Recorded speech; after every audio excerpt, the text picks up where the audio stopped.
Good day, everyone. Actually, viewing. My name is Akaninyene Boniface, and I'm here to share one story that really happened to me. So, I would have been typing this, but I really wish I'm gonna share it with y'all visually, so y'all see my face and actually know I'm the one that's the author behind it.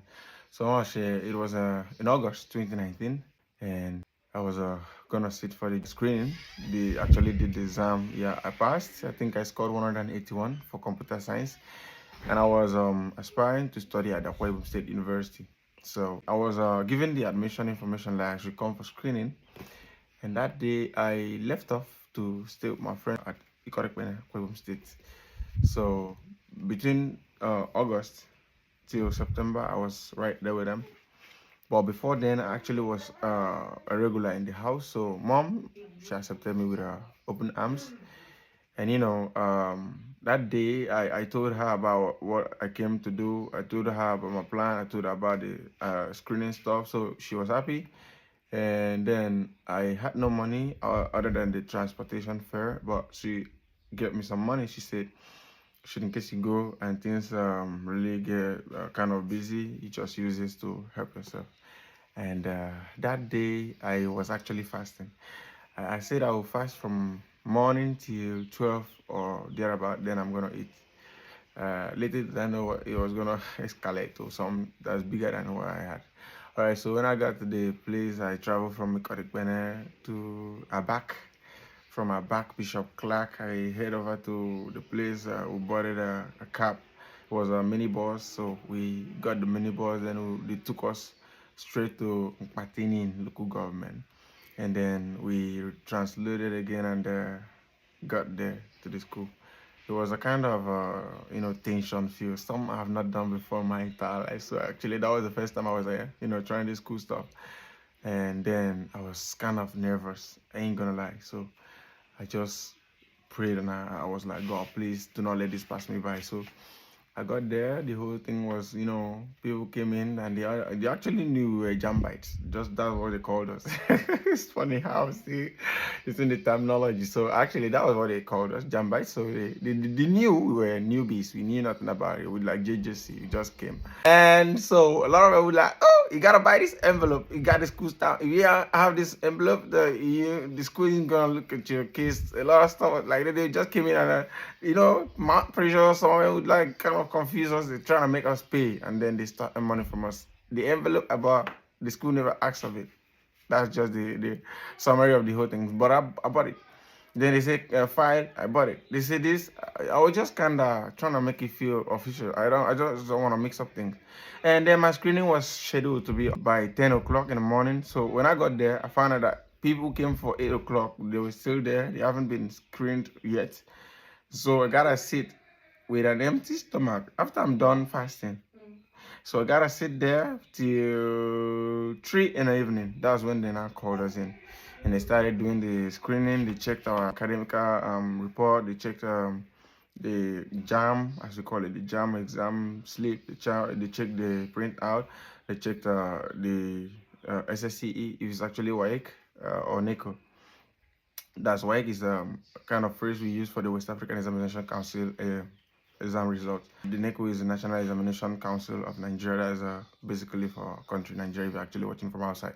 I had only NECO, and that was what I used to register. When we got there, they did the screening, they took us in, they did the medicals, check for tattoos, check for pile, check for stuffs, and we're done. They say, okay, the school is gonna, notify you if you were actually admitted or not. And then that was the end of it. All right, so it was now 5 in the evening, and I was left with just 200 naira from the whole 6,000 something that I left the house with. I was like, how did I even spend so far? I haven't eaten. How did I spend so much that I'm left with just 200? And I was kind of worn out, like tired. My eyes, if you literally look at my eyes then, I was like kind of burned out. All right, so I just remember what my mom said. She said, if actually you find yourself in a difficult situation, all you gotta do is just take a step of faith, and then everything's gonna align. If it's gonna align, but just trust God, and then God's gonna do the rest. So I started doing it. I started pushing. I started going out. I started, I asked people for the first time. I'm actually begging strangers to help me out. And I met some other people. It was actually during time for our Deeper Life Youth Success Camp. Yeah, then 2019, if you can actually remember. That was the second day. It was on Friday. I think I went there on Friday. Yeah, it was on Friday. So I was kind of begging people to support me. So I actually seeked for help, and people were turning me down. The other man told me he can't help me, even if he could. He doesn't even know where I am, where I came from. I met some other young guy. He told me he was even in the same situation with me. So we prayed, and I told him God's gonna work it out. So I told him I'm gonna do what my mom always instructs, step of faith. So I started from the school, and I trekked. So it wasn't today I started doing the trekking stuff. I trekked from the school, and I was heading home. I've passed the school quarters. I've gone so far. Sorry for the noise, that's my baby. So I trekked, I trekked. Oh God. So I was begging, cyclists, so please help me out. The next junction, they will just ignore me. And then all of a sudden, I've gone some miles or some kilometers. So let me say kilometers because I don't really know how measured it is, but I think I spent about 1 hour on the road. So it was getting to 6 o'clock. It was actually getting dark already. So some other person saw me. One man, he was on a lady's bike. He just he rode past me because they ride bike, they don't drive it. So he rode past me, and after I asked for help, after going further, he came back again. And then I said, where are you going? I said, Junction. I'm actually going to Ikotikbene. And I explained my, situation. And it was like, oh, yeah, I'm sorry, I don't have money on me. I would have helped you, but I can help you to the next junction. I said, okay, no problem. So he took me up and rode me there. And then at the junction, I stopped. I think Assemblies of God Church, opposite the road that leads to the school itself. The junction there, the church, there's an Assemblies of God Church there. I don't know if that's actually a Tinan road, or I don't really know the route, but I feel like that if you're actually coming from a back, you branch the school roads that is in Barini this way, there's an Assemblies of God Church there. After he dropped me, and then the rain was down on me that August. I started moving, started going, and it was getting dark. It was past 6:20 something. I was with a tiny itel phone, and all of a sudden I saw some other person, and so this other person came through, and I begged him, and he pitied me, and then he took me there to the nearby junction. So at that place, I saw the last bus. So the last bus was about moving, so I now pleaded with him. I said, please, can you just see me, even if it's actually Bishop Clark? I'm a trek from there, or I'm just gonna go there, see someone or a cyclist, and then I'm gonna tell him that mom's gonna pay the money when we get back to Ike. But then the man said, how much are you with? I said, I'm just with 200. I pleaded, I begged. And he saw that I was stressed, like I had been trekking, hungry, tired, weak, famished. Whatever you're gonna say that makes me feel like I was almost breaking. That was what I was. But then God saw me, he pitied me, he took me, said, go sit in the back on top of the spare tire. I said, no problem, as long as I'm gonna get to Bishop Clark. So it was around 7 o'clock that we got to Bishop Clark. Everywhere was dark, my heart was skipping, but then my spirit said, have faith in God, calm down. So I asked him, and they said from here to Bishop Clark's 200 naira, and I was without any cash. So I said, look at me, look at that Bishop Clark there. This is actually Uyo Road Junction. So I trekked. I made it to Bishop Clark. So when I got there, I hit the last bike, So there was this, she was sitting on top of the bike there, a motorcycle.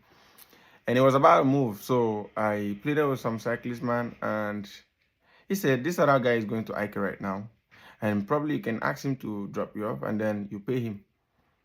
So okay, I explained to the man, I said, this is what I came to do. I got stranded, but I have a mom that is willing to pay if actually you get me there.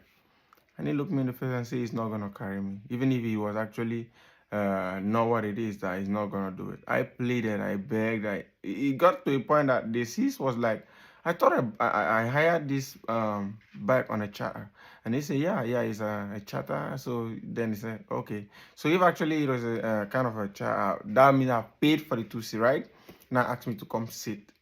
And honestly speaking, I don't even know this person till date. So I don't actually know who this person was. I don't know who this person is, but I do believe that if this video eventually get to the feed and she sees it, whoever you are, if you actually are the one that this story resonate with, probably remember back in 2019 August in Bishop Clark, the boy you helped that night is me. So she asked me to sit, and for the first time I had hope of returning back home. And we got moving toward Ike, and then there was this storm coming, so we had to branch somewhere else and stand for a while. And then I tried to look at her face because the light there was dim, so I couldn't. So she just said, don't worry, my brother came for screening too on Thursday and it did not work out, so some other person housed him. So if actually I can do this for you, I think it's not a big deal. So it's cool. It's just how God wanted it to be. So no problem. I really appreciate her. I still thank her because I don't know, but I still believe God used that moment to help me. And so I got to the place I highlighted, and she gave me some money. She said, "You look so tired. Have you eaten?" I said, "Nope." So okay, when you get to Saniogun Junction, you can get some snacks, and then probably if you can help yourself out, or you can use this and pay from there to house, and then that's just it. Please, I'm just doing this because I don't know where we're gonna meet, or probably in the nearest future. Who knows? It could be you that will help my son or my daughter. So I say, yeah, we don't actually know how life works. Probably sometime in life we could just cross paths, or the kids or something like that. But I don't actually know who she is, and I do believe one day we'll meet. If not the mom, I and the kids or something like that. So I got back home, mom was like worried. Why didn't you call? I say the phone was switched off. And she said, why did you not charter a bike and I'm gonna pay? I explained everything to the man, and he still said no. No other person was willing to do that kind of a risky job, as they call it. So that was how I got back home. And of course, it did not happen as I planned. I got back home really late, quite past 8 towards 9. It still really teaches me a thing that despite the fact that I couldn't see the whole thing happening right there, I knew for real that I ain't gonna be stuck in that Akaninyene. I took the first step, I checked. I pleaded with a lot of people and they ignored me. I'm not gonna say they are bad people. I'm not. That's their choice. Probably that's how they felt like doing. But then the person that helped me, I'm not gonna say he's overall good. That's just how God wanted it to be. I trusted God and he saw me out. And that's just one thing that has always been in my mind. Each time I feel like, oh, God just dejected me and he's not done this. Probably I prayed, he never answered it. My mom will always say, remember you waiting, but I need. And then that memory is going to spark that fire. Oh, yeah, have faith in God. That's just what the Spirit told me. And mom will always say, take a step of faith. So have faith in God, take a step of faith. Kind of, intertwined. So if I ever feel like I'm gonna travel out and I don't have the money, I absolutely just gotta pack my bags and start trekking. Definitely I'm gonna get to where I'm going. Even if it means hanging, doing conductor work, just doing something, at least whichever way, I just gotta go. Even if it's gonna take me weeks, but I'm gonna get to my destinations. That's my testimony so far. And so thank you all for paying attention to this point, and thank you so much. Right now, I'm gonna say a very big shout out to my sponsor, Thoughts Talk Bag, luxury bag. So they actually deal on luxury bags and Tooth luxury bags. So you can see the sample that's actually displaying on your screen. So if you need it, you can hit me up, or you can also hit this number that is displaying on your screen so far and right into it. Delivery is always on Wednesdays and on Fridays for those that are outside Abia State, because they actually based here in the capital of your Abia State, Umuahia. So if you're actually in Umuahia, you can get it same-day delivery, but if you're actually out of the states, you can get it 24 hours. That's if they deliver it on Wednesday or on Friday, you can get it whichever way. So thank you so much for paying attention to this point. I appreciate y'all, and bye for now. See you some other time.